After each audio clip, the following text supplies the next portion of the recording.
Mass index. The mass index is an indicator, developed by Donald Dorsey, used in technical analysis to predict trend reversals. It is based on the notion that there is a tendency for reversal when the price range widens, and therefore compares previous trading ranges, highs minus lows.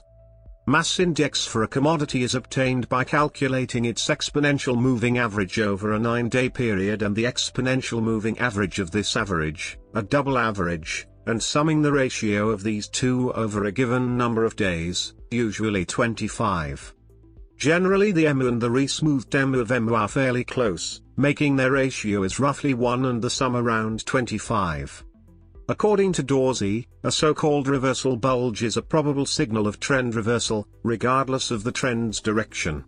Such a bulge takes place when a 25-day mass index reaches 27.0 and then falls to below 26, or 26.5.